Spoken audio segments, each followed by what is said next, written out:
You mentioned earlier when you got into tech, the leadership style was a little different. What was different about it? What I was experiencing, so I kind of had experienced several different types of leadership styles. Mm. Early on, being taught that everything was very almost fragmented, but not in a bad way. Everyone really had clearly defined roles. As you got promoted through the leadership kind of organization, your role changed and became more sophisticated, and everyone really respected. And in your experience, what are some things that get in the way of having a human-centric leadership and having a balanced team?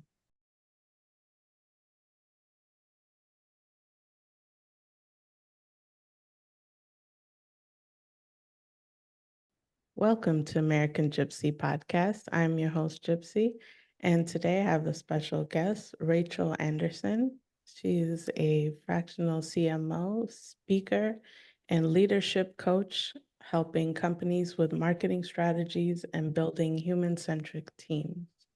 Welcome to the show, Rachel. Thank you. I'm so happy to be here. Glad to have you here. Can you give us a little background into how you got started and what you do?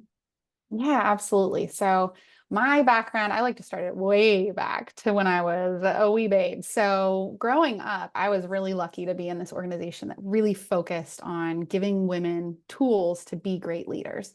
And so from a young age, I sort of had this foundation of expectation for what I believed everybody knew about being a leader.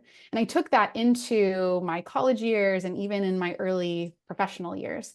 And it wasn't until I really started my first tech job, I kind of had some nonprofit work and some university employment previously. And as I found my way into tech, I realized that there was just such a difference in what people knew about leadership, how they employed those leadership ideas and tactics, and then how teams formed because of that. And it was just a really rude awakening, frankly. And I really struggled for several years trying to figure out, how do I rectify the things I know are possible, the things I've been demonstrated and taught about leadership with the way that our private sector or technology industry kind of functions and forms. And so at the same time, I'm going into my marketing career and getting promoted and management roles and director roles, and I'm really seeing what it looks like across lots of different leaders and parts of an organization to lead in different ways. And so as my career extended out, I decided to start my own consulting firm back in 2016, doing marketing consulting for businesses of all sizes, and continued to work towards being what I now am, which is a fractional CMO. I made that official pivot in the early parts of this year, 2004, or no, 2024. I don't even know what year it is anymore. And because of that, I get to work with a lot of startups and small businesses to basically do part-time executive marketing function for them. So I look at marketing strategies. I look at how do we organize people so that they're the most efficient as possible, doing the tasks that they're best suited for. And even what is the process that you need to change or shift in order to be most aligned with what your business objectives are. And so as I was really working through what does it mean to be an effective executive C-suite member, I realized that some of the tools that I had from having to figure out what it meant to be a good manager, yes, at marketing, but also in these tech industries, was equally as critical. And so shortly after, earlier this year, I split my two businesses and I decided, you know what, this is a valuable thing. People need to have the resources and tools to know how to do a management job, how to be an effective leader, and as my personal belief, how to be a human-centric leader. And that's really where we are today. So that led me to having both the fractional CMO role and path, as well as trying to help be a leadership coach for those that want to learn a human-centric way to lead teams.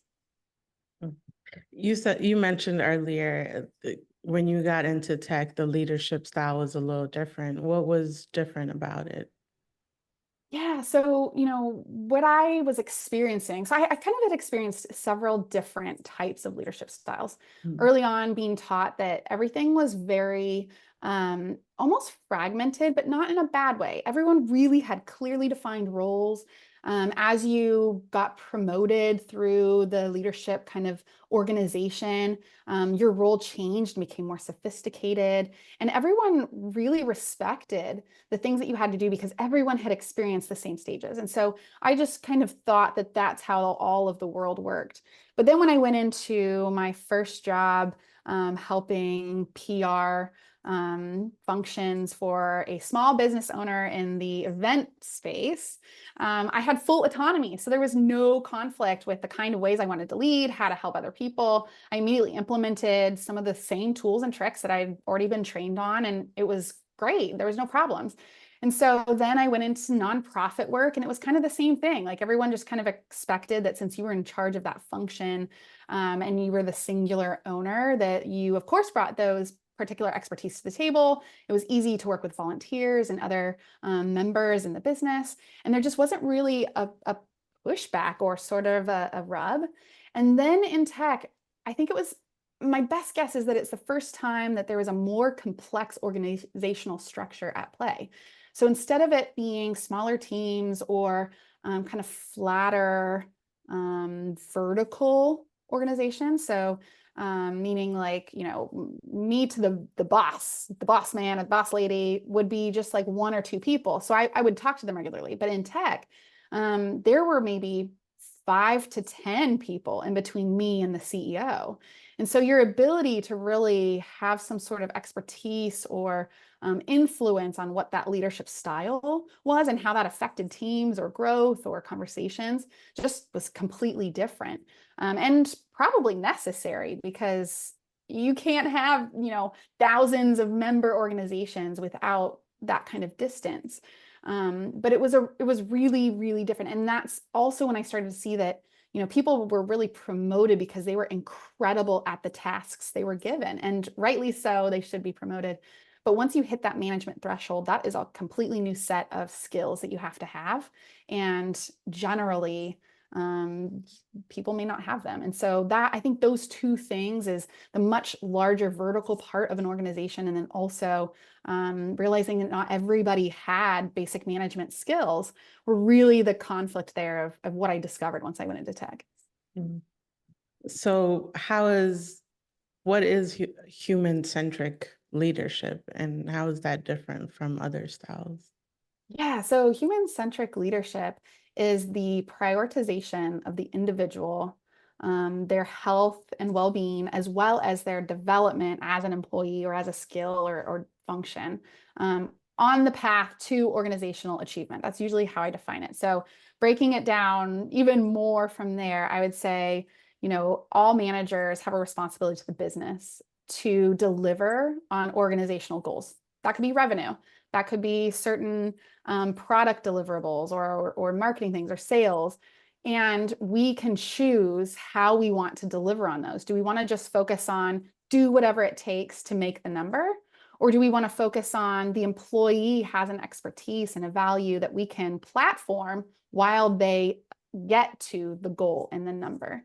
And so it's kind of a mindset, a way of framing how you achieve the goal, and not necessarily a different it's not one or the other. It's really both. And we've seen statistically that there's huge value, both monetarily and mentally, for you to take this kind of approach. And in your experience, what are some things that get in the way of having a human-centric leadership and having a balanced team? That is a great question. So one of the biggest things I come up against when it is related specifically to kind of hurdles for adopting or using human-centric leadership is that a lot of executive leaders think that it's an either or mentality. So there's this thing called paradoxical thinking, and it basically says that you can hold two truths to be true at the same time. And they don't have to be black and white. They don't have to be one or the other. And so in business, especially as you're leading giant organizations or just trying to, push forward your own business, even if it's smaller than, an enterprise level company, a lot of times the leaders at the top start really focusing in on how do I report to investors or the board or the C-suite members? How do I report out to the public on our revenue increases or our employee increase of growth? And all these signs go to value of the company, which is ultimately what they want is to make more money, which is I think what we all want. It's great. And they stop thinking about the path to which that accomplishment can happen. They're looking at numbers, they're looking at key performance indicators, KPIs, or other metrics, excuse me, that can help them figure out if they're on the right course of action. And often they don't think that if they stop to think about the average employee and the way that their management teams are leading and kind of the more cultural aspects of being in that business, then they won't achieve those goals, that they can't do both at the same time. They have to separate those. You either prioritize the development of the individual or you accomplish the goals of the business. And there is, I think, some level of understanding there as far as or at least in my opinion, from what I've observed, like time is money and it's hard to come by more time. You just can't, that's the only thing you can't fabricate. And so, for leaders, they're like, how do I either go after this goal or do I help this person advance? Do I help them, teach them? Do I take time to do this other interpersonal thing that sometimes feels like there's not a tangible value? And for human-centric leadership, we say, yes, that's, both those things are true. To prioritize that interpersonal, the development of the individual is in fact the way that you can achieve the other thing. So that's one of the biggest things, is really getting leaders to think about getting rid of the or. It's this or this, and trying to get them to think of it like an and. Yeah, because employee engagement and well-being, it's really key to performance, and the performance is going to get to your timeline and deadlines. So it's balancing all of that. Yeah, that's exactly it. And we have a lot of statistics about retention and churn, employee churn, and what it takes to replace an employee who decides to leave. So hypothetically, if your employee's not engaged and you don't prioritize that employee engagement, then the worst case scenario is they leave, which could be a very bad scenario, but they leave the company. Well, now you have any number of management members or team members that are going to have to take time to interview a new person. You have the recruiter that has to interview the new person. You have, all the costs of setting up someone new into systems. You have the onboarding cost. So in the first, month, basically a new employee can only do 25% production. And so that 75% of whatever you're paying them is basically lost money to them trying to get up to speed. And then in the second month, it's 50%. In the third month, it's 75%. So it gradually goes up, but there's real dollars and cents behind the loss of not prioritizing employee engagement. Yeah. And so for the leaders that are listening, what are some practical strategies they can implement to enhance team engagement? Yeah, it's great. So I usually think about it from a 3-tiered perspective, because depending on where you are in your organization, it could really change how you make impact from a human-centric leadership perspective. So I'll start with the very top. So typically when I'm working with executives or other C-suite members, kind of the leaders at the very top of an organization, it is their responsibility to think about culture of the organization and the training available to their management team. So do you, as an individual at the very top, want to prioritize this development of the individual and well-being? If yes, then that could look like one executive that I worked with who decided that he was going to publicly support. He said in an all-hands meeting one quarter, he's like, everyone gets a free day off every single month. Which at the time, I was a manager at the time, And I said, that's so weird because we already have unlimited PTO. So it felt like a real paradox to me where I was just like, I mean, technically they're all already free. Like, I don't understand, I don't understand why you would say there's more free. But what was great about it is that then I was empowered to basically say, no, the CEO himself said you had to take a day off every month. So what day are you taking off? And it kind of created this new culture idea where it was guilt-free. It was almost like outside of the context of what we would traditionally think of as PTO. And if the CEO hadn't come forward and said, like, this is what we're going to do as a company, we're going to require everyone takes a day off, then that kind of, shift of where people are spending their time wouldn't have happened. So from the executive team, you really have to be able to be specific about what it means to prioritize development or health and well-being. And then also you need to make sure that your managers clearly know how to do their job. I think that this is probably the number 2 most hurdle I see with adopting human-centric leadership is the fact that too many managers don't actually have the skills or tools they need to simply do the job. And so then you're finding all these different versions of what it means to be a manager. The managers are stressed because they're trying to keep up. They don't know how to delegate. They don't know how to do conflict resolution. They don't know how to structure meetings or report up activities.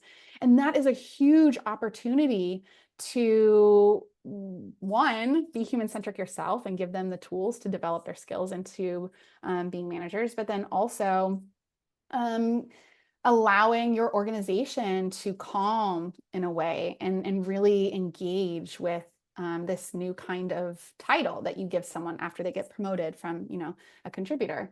The second tier, I know that one was long, but the second tier I would say is sort of this middle management area. So I was certified in change management, and one of the things that they really stressed, and I've seen true over and over again, is that middle managers have the most make or break opportunity for any organization when it comes to change. And so if you want a new idea or concept adopted, you need to make sure that you have the managers on your side, because ultimately they can control a microculture in an organization. What happens under their authority is way more impactful on the day-to-day lives of an employee than the overarching culture of the business or the organization. And so making sure that they, again, know how to do their job, and then they understand how to support the employees underneath them, which is a lot of what I do with the coaching, is sort of this middle management, like assistance, is absolutely critical. And then the final tier is just the average employee. Me as an individual working for any entity, I have a responsibility to also prioritize my own health and well-being, to advocate for my own development, and to really have the expectation set that managers can work for me as much as I work for those managers. I know that was a long answer, but hopefully it was good. And do you train other leaders as well? Because sometimes you mentioned, not knowing how to manage. A lot of managers learn how to be managers by, looking at, their higher up or other leaders. So I don't know if I know there's, leadership programs, but there's not like in universities and things like that. I don't know if there's any leadership training and things, so do you train in leadership? Yeah, that's a great question too. So I do. I try to focus really narrowly into what does it mean to actually be a manager. And the leadership training approach I use is that human-centric process or ideology. But when you look at, most organizations and universities, what I found is that they're really teaching you what it means to be a leader from concepts and from great case studies. So, I think there's something like, I think Harvard Business Review said there was like 5 or 7 different leadership styles. And, one is all about just like, you say the thing and everyone should comply. And there's cases where that is a critical management style. Like if there's an emergency, like you should just look at someone and be like, this is your role right now. I need you to do that. Like, I need you to call 911, or I need you to like actually sit here with this person. And just that moment of like, just totally comply because we all need to be on the same page. Great. There's also times where a total collaborative style of leadership is really essential. We need to make sure that everybody's on the same page and everybody's heard, and there's representation present when decisions are being made. And that's also really good. And so I have decided with my leadership coaching to really get specific about, okay, so what does it mean then to be a manager? And do we have the tools needed to do that job successfully? Which a lot of other courses and kind of learning institutions may not get so granular because they want to be wider about teaching people the concepts and ideas of leadership. And I think that both are really helpful. So for me, I definitely have like the coaching aspect, but I also decided to make a course because I wanted it to be accessible to people that maybe don't know what they don't know, right? Like I could say, hey, you need a coach, but they're like, what do I even talk to them about? Like, what would they help me with? And I think that that's fair. Like, you just don't know yet. And so I wanted to make sure that just the basic concept, even of like, do you feel confident as a manager? Do you know if somebody walks into your office and they're like, what are you supposed to be doing every day? You could be like, yeah, totally. It's 1, 2, 3. And that's really where I have kind of niched out another way to help leaders. So I definitely do some of both, but I like to differentiate a little bit between universities because I really think that they have a lot of value too. It's just a little bit different. Yeah.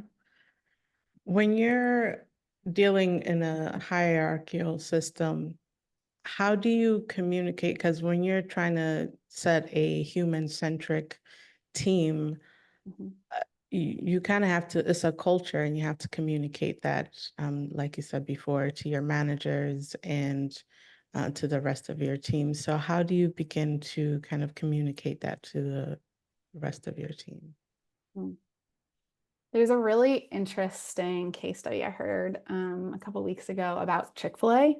So now standard Chick-fil-A says, my pleasure, anytime you say thank you or, something to that effect, right? And it's sort of their like cheeky thing. I mean, maybe not cheeky, but like kind of their like staple thing of like, oh yeah, my pleasure too. Like, that's cool.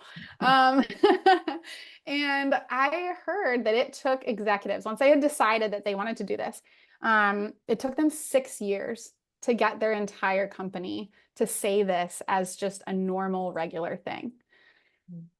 Such a simple phrase, 2 words, and 6 years of reinforcement and training and conversations to make that happen. I am deeply hoping that nothing in my world takes 6 years to implement like that. That's like real perseverance right there. But, I think it's similar. So one of the things that I've become very aware of from some of my change management life, morphing into management life, is that there are micro and macro cultures at play in any society, any kind of structure. So if we think about American structure, we have our like national identity or our national culture, but then we have our state culture, the thing that's true here, because, I'm in North Carolina, but I grew up in California. The culture of those 2 states, wildly different, just the personalities and the things that they do, even from like agriculture, right? Like those 2 different things change dramatically the ideas and lives that are lived in those 2 things. And then you have your city culture where you specifically live. Me, I'm lucky enough to even have a street culture. I've never lived on a street that's so social as the one I'm on right now, and I love it. So you kind of have all these different kinds of things at play, and the same is true within business. So when I'm really looking at implementation, the first thing that I recommend managers do is kind of doing an analysis of the types of cultures at play. What's the business culture? Is the business saying, we'll use the same example from earlier. They're saying free PTO, like just use as many as you want. But then the country that your office is in, or the state or the city your office is in, their culture is more of like, well, if you're not here in this office, then we don't believe you're actually working. And then what is your team culture? Is it that everyone gets to be autonomous? Is it that everyone needs to give a lot of updates? Is it that you have a lot of meetings or you use Slack over emails, right? So sort of jotting down the different levels of culture at play, and then really deciding how much you can control and starting there. And, in an ideal system, it would be top down. The organization would say, we're going to take a human-centric approach. We're going to do this across our entire organization. We're going to train all of our managers so that we're all on the same page starting this. And then we're going to train every person when they walk in the door so that they understand the kind of culture we want here. But it's just honestly not very realistic. It's just such an anomaly for a whole company to want that. And so most of the time it becomes the individual manager decides for themselves, this is the way I want to behave, and this is the way I want my team to be. And that's how I'm going to lay expectations and groundwork for us to be like this. And then other teams notice and adopt certain things. And then that becomes a department culture. And other departments see that, and that becomes, multiple departments until it becomes an entire office culture, hopefully, at that point. So implementation can be really tricky, but I usually start there with the cultural conversations because it will affect everything. And if you don't acknowledge that, it can be a real hurdle. Yeah, it's the trickle down effect.